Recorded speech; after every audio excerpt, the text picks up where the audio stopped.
Good morning, everyone. Welcome to Education USA's Saturday webinars in India. Thank you for joining us. Today's session is on graduate internships in the US. Before I introduce today's speaker, I'd like to share some information about who we are and what we do. Education USA is a US Department of State supported body, and our mandate is to provide accurate, current, and comprehensive information to students who are looking to pursue higher studies in the US. We have 7 advising centers in India and over 400 worldwide. For more information, please visit www.educationusa.state.gov.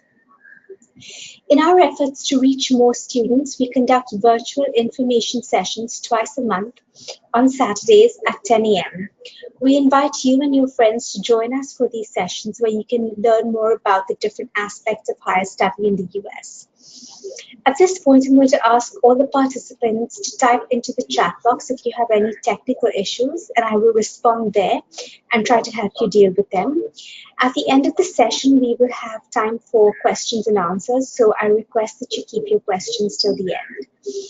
For today's session, our speaker is Christina Luthor, Director at the Office of International Student and Scholar Services at Portland State University.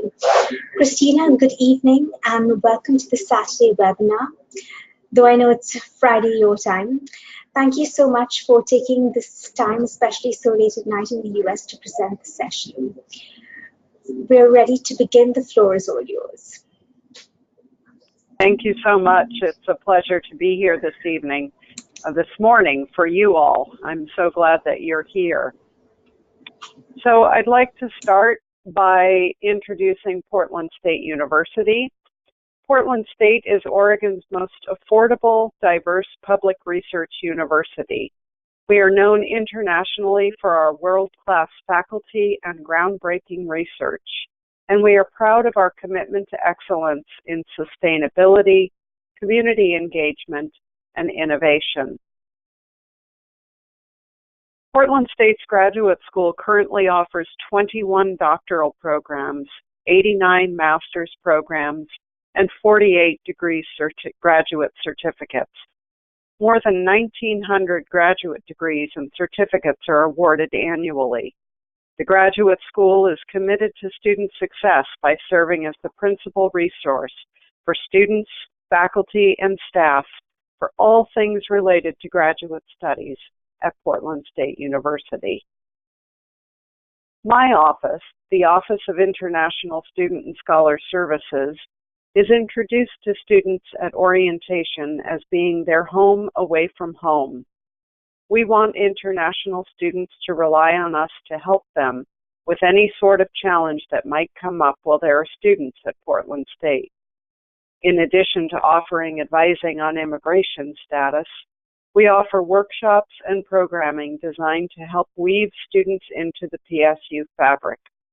Our advising team has all studied or lived abroad, so we are familiar with the challenges people face when trying to adjust to a new culture.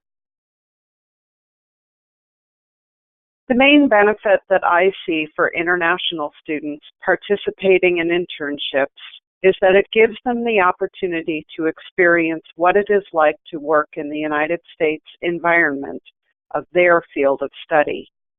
Many students dream of landing a job in the U.S., and while not all students will land permanent positions in the United States, being able to take U.S. employment experience back home with them may increase their chances of finding good jobs at home or elsewhere.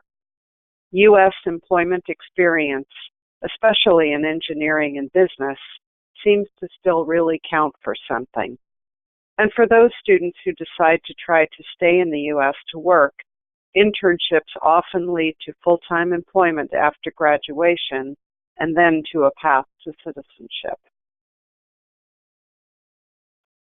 So you might ask, what is required? F1 international students must have been enrolled full-time for 1 academic year before becoming eligible for any type of off-campus employment authorization. Once that year has passed, they must continue to enroll full-time during the academic year, but may also engage in off-campus internships The internship must be directly related to the student's program of study, must be credit-bearing, may be part-time or full-time, and may be either paid or unpaid. Full-time internships are generally reserved for the summer break, but may be authorized during other academic terms as well. Authorization must be obtained from the International Student Office prior to starting any work off campus, regardless of whether the internship is paid or unpaid. The structure of internship programs varies depending on the nature of the academic program or campus. Usually, students will be earning at least one academic credit during each academic term for which they're authorized to work. Students are generally required to tie the internship to a particular course or to their academic program by writing a paper, keeping a journal, or otherwise debriefing the internship with an academic advisor. A little later in our program, Rishikesh and Nandita will tell you about their internships so that you get an idea of what types of work students are engaging in at Portland State. We currently have almost 100 graduate students doing internships.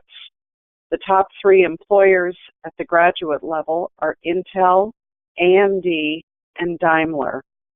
50 of the students are electrical and computer engineering majors, and the rest are either ETM or CS majors. Compensation varies widely for internships. In some cases, internships are unpaid, but students are often able to participate in paid internships. Graduate engineering students who are working for employers like Intel or Mentor Graphics can expect to earn competitive starting wages, whereas graduate students in social work may find themselves in unpaid placements. We have a few tips to help you get the most out of your internship. First one is to set personal goals. Work with a career counselor, a faculty member, or your employer to set realistic goals. Then revisit them regularly to be sure you are on track. Number 2, if you can, meet regularly with your supervisor. Revisit your goals and ask for feedback. If your supervisor is extremely busy or travels a lot, you may need to take the lead in scheduling regular meetings. Number 3, ask questions and take initiative. Show interest in what your supervisors and coworkers are doing, and don't hesitate to take on an additional task or two. Your enthusiasm for learning more about the business will likely be met with positive reinforcement. Number 4, stay positive and enthusiastic, no matter what the task. You may occasionally be given work that seems repetitive or beneath your level of capability, but that should not be all you are doing. You should be actively learning throughout your internship. Number 5, look to the future. Internships often lead to future employment opportunities. Think of your internship as a long-term interview. You are interviewing the employer and the career, while the employer and others are observing you in the workplace. And number 6, network within your organization. Learn your way around and take in as much as possible of the organizational culture. Get to know your coworkers and show interest in their roles within the company or organization. There are a couple of things to keep in mind. In many cases, a one-term internship opportunity may be extended. It is absolutely crucial that your employment authorization be extended in a timely manner. Failure to work with your international student advisor, your faculty advisor, and your employer to make this happen will result in you losing your immigration status as well as your job. A powerful tool that is often underestimated is networking. It can be very difficult during graduate school to balance your responsibilities, but taking the time to make connections with your classmates, faculty, and even school clubs can be an excellent place to start growing your network. You never know who might be a connection to a new opportunity. Now, I'm sure you're excited to hear from some actual students about their actual internship experiences. Nandita, would you like to get us started? Yeah, sure. Thank you, Christina. So, You're welcome. hi. Mhm. Hi, everybody. I'm Nadita, and I am studying at Portland State University for electrical and computer engineering. And I recently started my internship about two months ago at Meg Computing, which works on embedded systems plus RTL, and more specifically on FPGA acceleration for deep learning. And I have not much to say about my internship experience for now because 2 months is a very short time to brief that. But I can talk about how did I prepare to get this internship. I One key point to that is starting early. I applied to internship as early as possible, even before I was eligible. Though my start date was like a term or two later, but I made sure that I'm applying in time. And also, I try to keep like a list of companies, and every day I would have like a schedule of applying to say certain number of companies. I made sure that I try to, as Christina said, try to find contacts on LinkedIn. Connecting is very important, whether it's your project partner at school or it is somebody you meet at a conference or maybe at a seminar. The contacts really help. I mean, any contact could post something on LinkedIn which is related to the job area that you want to work, and maybe you can get in touch with him and ask if they have opening for interns. So yeah, so contacts really do help.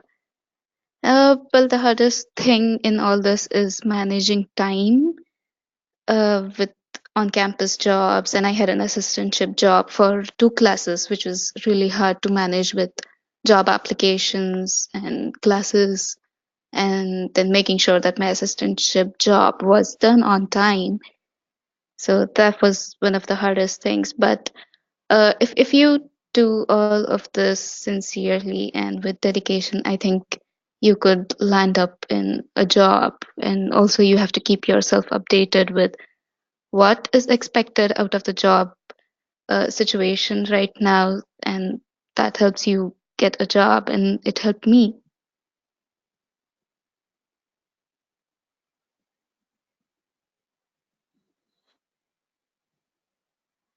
Rishikesh, would you like to add some of your thoughts? For sure. Hello, my name is Rishikesh. I'm currently studying at Portland State University. The coming term will be my last term, and I'll be graduating in the month of June. I'm doing my master's in engineering management, and I specialized in supply chain management with business analytics courses. Currently, I'm doing my internship at a Johnstone Supply Incorporation. It's a heating and ventilation related retail-based business, and I'm working as a supply chain intern there almost 6 months. And uh, as Christina mentioned, uh, she mentioned one point about you might get a chance to extend your internship with if your employer gives you opportunity. The same thing happened to me, and then my internship is started last October, and then it was extended this January again, and again it is extending March in this month as well. So I'll be continuing the internship, and then most probably that's a good way of uh, getting into the industry and get exposure with the in general company, as well as trying to get the knowledge about the different areas where while working in the United States. And I'll definitely say that whatever the experience I'm getting here is really, in it's different than what I was working in India when I was after I did my bachelor degree over there. So to give you a little bit, as Nandita give you, really a good explanation about how the process works, and yeah, definitely the tips from my side will be just try to uh, build your relations. There are a lot of networking events happening in Portland, as you already know, and even Christina mentioned about it. There's a lot of big companies like Intel, Daimler is there, so they have most of the time we have a meetup here. So these are the very good platform to go and have a networking, and that's kind of boost your opportunity to get into the internships or landed somewhere into the good mentorship program, because it's lead to a good path of exploring any field basically. Uh, so I, I I'm I, as I'm doing my specialization in supply chain, so we have a organization who meet every month, and then my way of going networking is go for that dinner, and there's a speaker who gave us current trends in my field, as well as I had opportunity to meet a lot of different professionals who are currently working and have even they are working in a good like higher positions, higher management, so we can interact and try to build a relations and try to network. So that's a really good platform. Other than that, Portland State have a great career fairs. Every term we have a career fair, and there's a each and every time there's a more and more companies are coming in. So that's a good platform as well to try to interact with the HR. Sometimes the managers are there, so that's a good way to uh, have interaction with the new employees. Apart from that, uh, academic advising as well. So the most important thing I'm gonna talk about is like writing your resume. You need to do the resumes in a way that you'll be presenting yourself in a one page or two pages with an effective manner. And I believe the academic advising will help you in that. So the workshops arranged by them will be helpful. So that's one a tip from me. So you can go and meet any advisor by appointment and take their opinion on it, and that will help you to build your resume as well. And then LinkedIn profile is one of the important criteria. So important factor in getting into the opportunities. Like now everything is internet based, so people are trying to see a lot of profile, like people search you by your name on LinkedIn, and then it will come out and it will show you everything what you do. So try to put good content and everything what you do and your achievements on a LinkedIn, and that might helpful for you as well. So that's it from my side, and then I'll look forward to uh, see your questions and try to give you answers. Thank you. Over to you, Christina. I'm curious if either of the two of you has consulted with one of the career counselors at PSU. Uh, yeah, so I can start actually. Yeah, I've made our uh, my engineering school uh, advising director Frank. So he's the Hmm. really sweet guy. Like he gave me a good his feedback on my resume first when we met, and then after that he gave me a different way of to look the jobs as well, because most of the time we know that everybody is posting their jobs on their website, but other than that there's a different magazine which are also coming yeah, at the school, and you can see everything in library as well. So you can find a job opportunity on that magazines as well. See the companies related to my field in that particular magazines.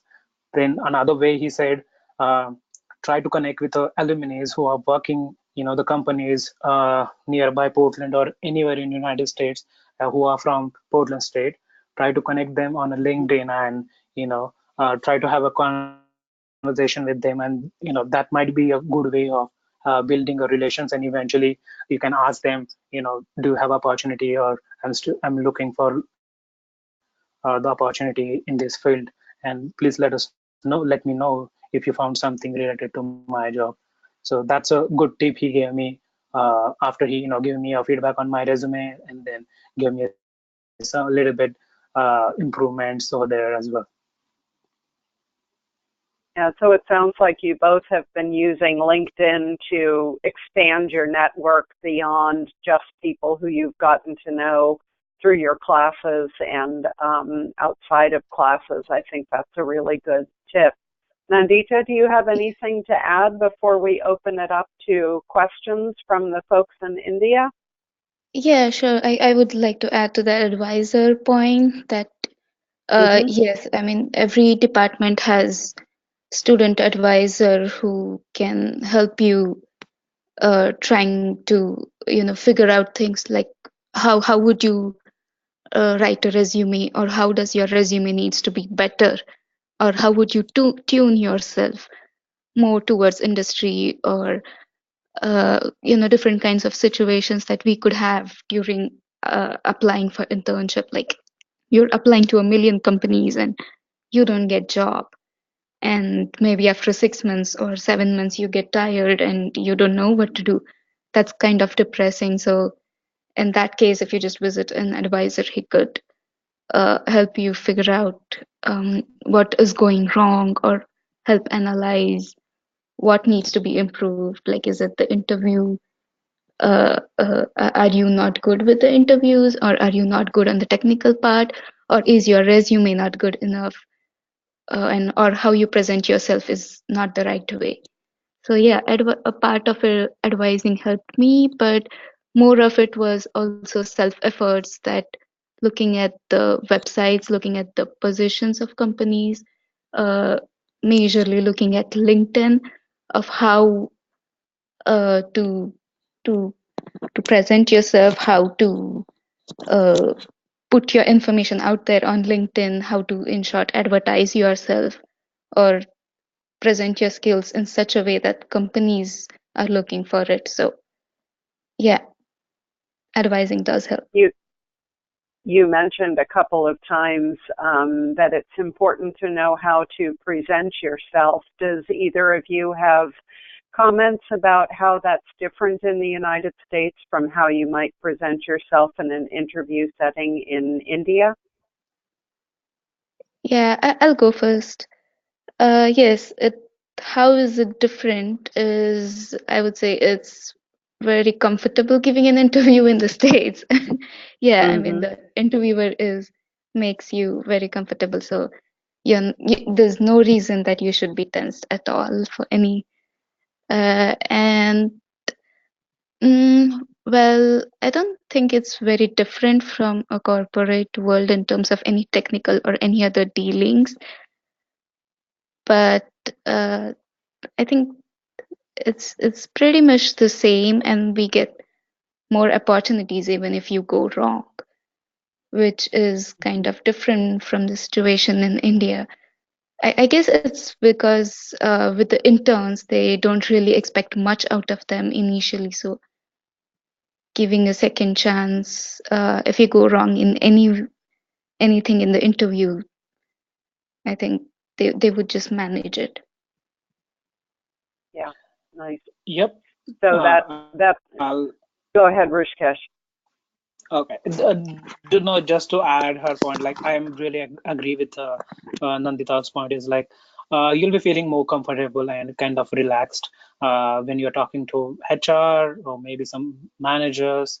They are really outspoken, and then you will be, you just need to, try to be, feel relaxed and talk, because, uh, as our in general in India, we a little bit stressed whenever we talk to our to some people who are above our level, and sometimes they are maybe some representative from companies, or maybe some professors. Sometimes we feel like shy, or sometimes feel like, what are we going to talk, because we don't have any point and good point or something like that.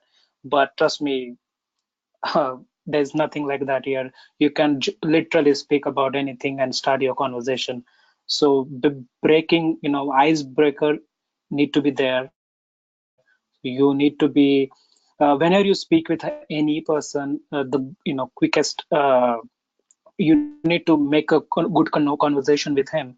And when you break that ice and you give him something like he can remember you, that's it. That's what you want to do. That's your aim here, basically. So but yes, for sure, I gave for my first couple interviews, I was kind of stressed and I was not able to talk with a confidently. But later on, you got to know from your mistakes and you improve yourself, and basically you present in such a way that you'll be also feel comfortable and confident to talk about the what are the questions coming in. And basically yeah, so that's it's just a learning experience, uh, to give you one, that might help you. Most of the time, you'll be giving a phone interviews, digital interviews, which is a new system which was not there. Like I didn't had a chance, like I didn't had any interviews in a digital way. What do you mean by digital way is like you will be recording yourself with your camera, like laptop webcams, and there will be a question coming in and then you will be answering it, and then next question is coming in and answering it. So that's a new system here which I was got to learn, and then I kind of improved myself to do the talks, because you'll be seeing your face and talking, so it's a different scenario. But yeah, that's one different thing from India. uh, then there's a lot of times you'll be getting a phone calls, phone interviews. So just prepare for that. That's a different method. uh, and then yeah, obviously the one-on-one is always great chance to meet your employer as well as see the companies, and uh, meet other people apart from your team as well.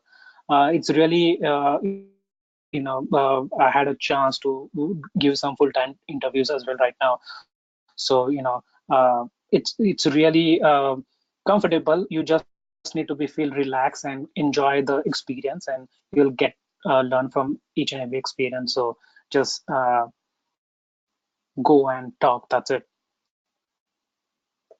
Yeah, that's great advice to just try to relax and be yourself when you go for an interview.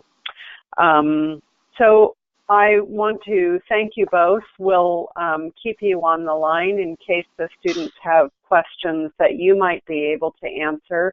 But right now we'd like to open up the question box to see if any of you in India would like to pose questions to us about internships, or I suppose you could ask as well about what it's like to be a student at Portland State University, and then we will do our best to answer those questions for you.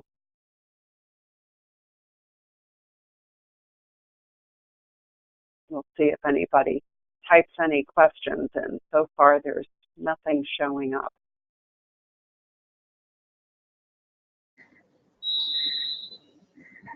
Don't be shy. Thank you. Thank you, Christina, Nandita, and Rishikesh. Those were very informative and useful tips on how to find internships. Students, if you have questions about this topic, could you please type it into the question box? There's a tab for questions, and our presenters will be happy to respond.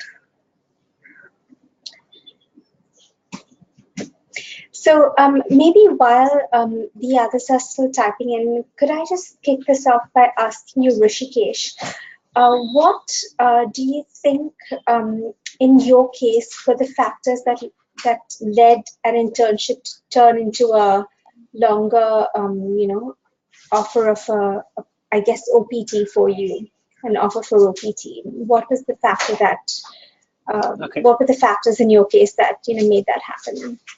Yeah. Yeah. So basically, I'm still studying. So I'm on my CPT. Right. So yeah. So basically, I started in October. To give you frankly about it, just about giving you the best, Okay. how you're performing there, what kind of projects you are trying to achieve, give them, get it Right. done on time. If you're not know something, you just go and ask to your colleagues, try to figure out the problem solving methods, and just solve the problems and give your best to Mm. the to meet whatever the project requirements. And that kind of led me to extension of my internship. So yeah, that's a really a good question, because when you get into the industry, you need to perform, and then that's a really good platform to maybe land it into a full-time interview calls from your Yeah. company as well. Right. Okay, we have one question here. I'll read it out loud, and maybe one of you can answer it. What resources were useful in finding an internship? Rishikesh, do you want to go first or should I go?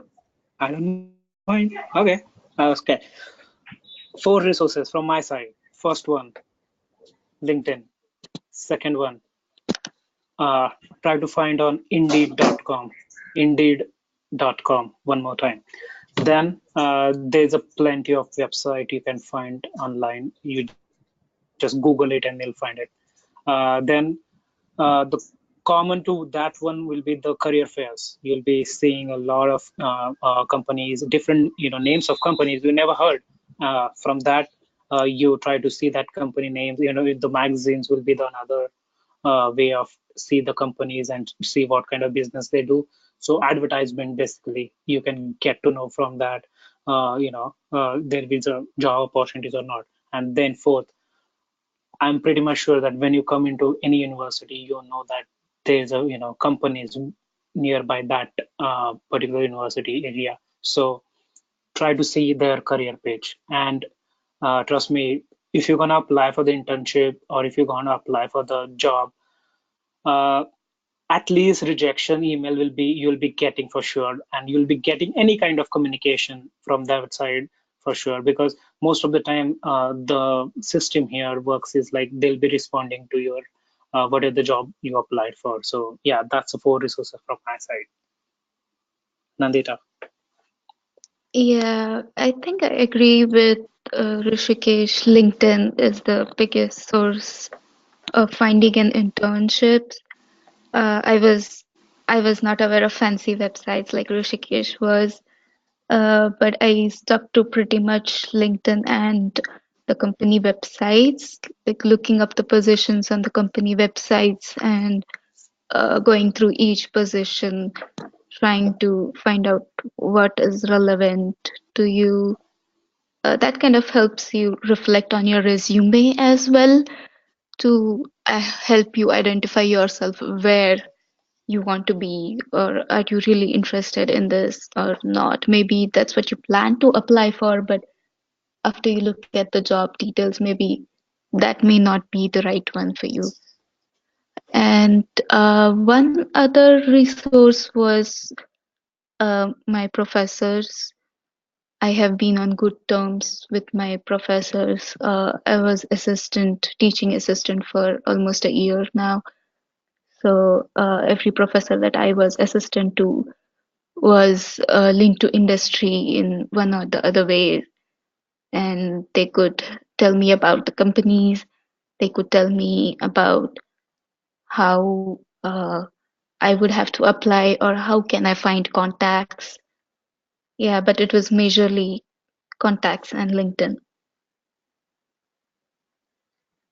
I think the topic that you brought up just now, Nandita, about the professors who you worked for being very closely connected to the community is something that is very unique to Portland State University. We're, of course, an urban campus. We're right in the middle of downtown Portland, and so many of our professors are connected still to industry. They come and they teach during the day or many times in the evening, and then they're off doing their own research, and so their students really benefit from that connection. We have another question here. When you say we have to start early for internships, how early is it? Do you start from semester one? I will start off by saying that, remember, when you're a new international student in the United States, you have to complete a year of academic study before you become eligible for an internship. But that does not prevent you from starting to build that network and looking on LinkedIn and talking to your professors and talking to students who've been around a little bit longer than you have about what connections they have to start building that network. Would either of you like to talk about how early you started looking for your internship connections? Maybe if one of you could weigh in, Nandita or Rishikesh, about when you started looking for an internship. I started. Yeah, go ahead, Yeah, Rishikesh. go ahead. No problem. Go ahead. Okay. So it takes 3 terms to be eligible for an internship. So if the student, since PSU is a quarter system, and if the student is a new arrival in fall, so there's fall, winter, and spring before the student is eligible for internship in summer. So for summer internships, uh, the openings are available as early as January. So I would suggest the students should start applying after a term they have arrived in PSU. I started 6 months before I was eligible, so that gave me like 2 full terms to apply. Yeah, I think Yep. that's good advice. Another question is, what role does the International Student Services play once you find an internship? So what our office does once a student has found an internship is we actually provide you with authorization to work off campus. So for internships, you don't have to apply to the federal government for permission to work off campus. You get that permission from the International Student Services Office, and depending on what the campus requirements are, it will depend on how long it takes to process that. But at Portland State, we generally ask students to give us at most about 2 weeks lead time before they're going to start work so that we can authorize students. Generally speaking, though, we turn those authorizations around in about 5 days. So with respect to the role that we play, we actually give you the employment authorization that you need to work legally in the United States while you're still a student. Another question is, if a company is not comfortable sponsoring for H-1B, does it make sense to apply for an internship there? Basically, if they're not going to give you a job, would the internship still be worth it? Rishikesh, would you like to answer that question? Sure. Personally speaking, go for it. Just get the experience, because there will be a lot of different, as tell you, there's a difference between getting experience in India and getting experience in United States. So I'll definitely, suggest you, any one of you is like, go for it. Just take the internship, try to, learn from that internship.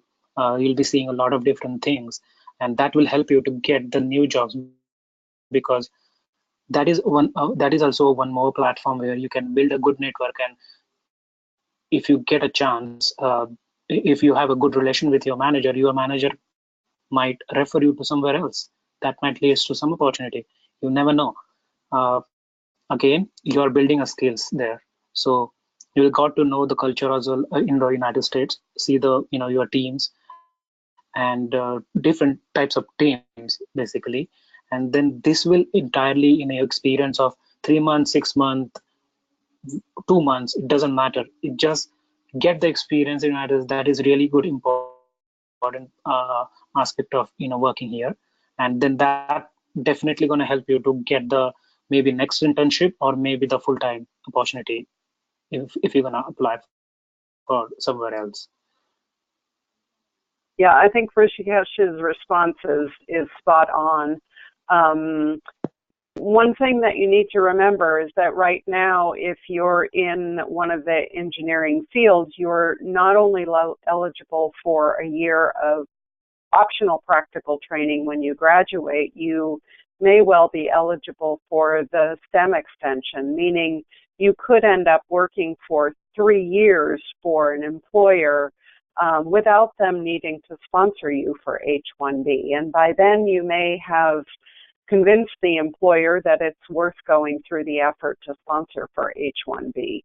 And if they're still not interested in sponsoring you, then as Rishikesh explained, you will have expanded your network and you will have gotten some tremendous work experience while you're at it. So I think that's very good advice. Are there any other questions before we wrap up for today? There's another one. Is the STEM extension available for students who are undergraduates when they graduate? Yes, it is. The STEM extension is available for students who complete bachelor's, master's, or doctoral degrees. The thing that is peculiar to the STEM extension is you are only allowed I think you're only allowed one STEM extension. And so most students will choose to apply for the STEM extension after they have a graduate degree, but some students have applied after completing their undergraduate degree as well. Does prior work experience help for getting internships or jobs? Would one of you like to respond to that question, Nandita or Yes, in Rishikesh? my case. Mm-hmm. It's a yes in my case. That helped you. Great. Yeah. Yes, definitely. If you are gonna, ended up going for the masters with the same thing what you are studying right now, is gonna help it.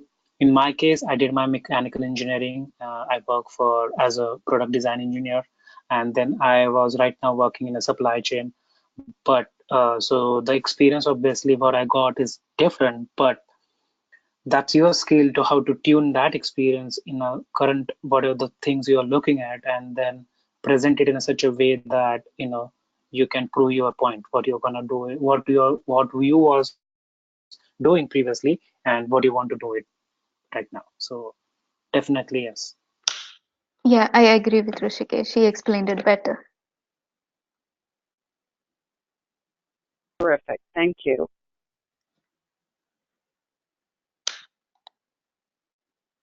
So let's see. Any other questions?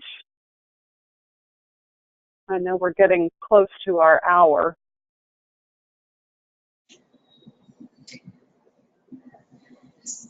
Students, if you have any further questions, could you type in to the question box so that we can, have a look. I think there's another question coming. Yeah, so does the location affect the internship opportunities?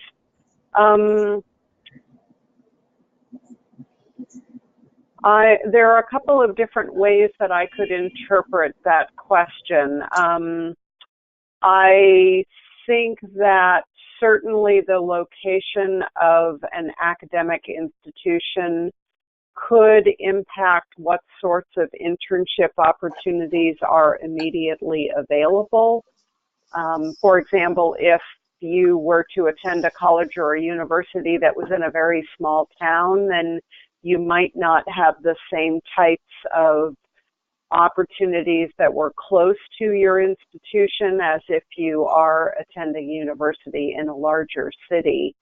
But with respect to doing an internship, it is possible to do internships that are outside of the city where your university is located. So, for example, if you are enrolled full-time during fall, winter, and spring, and you decide to do an internship in the summer, then if you're studying at Portland State University, you might decide to do your internship in Southern California or in New York State with an employer. And because you're not required to be enrolled full-time in the summer term, you would have the opportunity to do that as well. To add up some, Christina's point, Please. Portland State really have a good program where you can do an internship, obviously on a part-time when you're studying in a fall term or maybe other academic terms. Like you can go and work in California or maybe somewhere in New York East Side. It doesn't matter. You can just so the professors are so friendly and approachable that they can understand everything, and then they'll support you in that, and you can do the courses online if that courses are recorded or something like that. So in case of Portland State University, the advantage is like you can do the internship in other terms as well, and with any location, it really doesn't matter.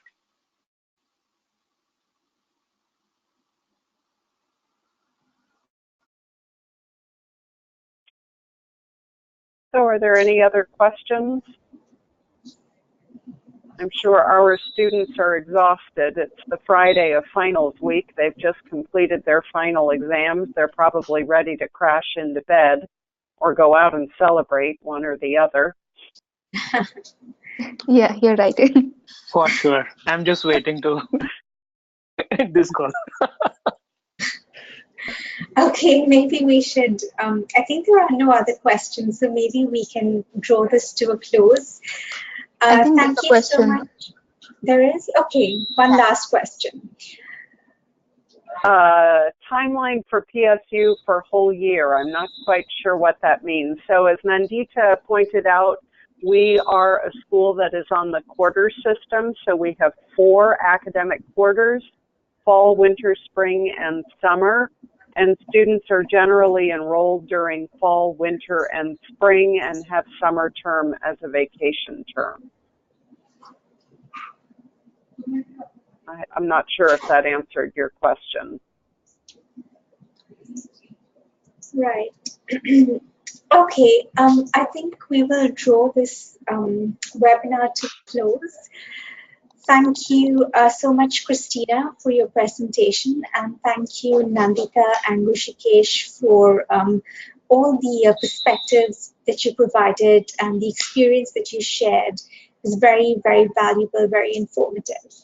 So thank you, and thank you everyone for attending. Hope you have a good day, and congratulations, Nandita and Rishikesh, on the completion of your exams, and hope you have a good time ahead. Thank you. Thank you, everybody. Thank you. Thank you.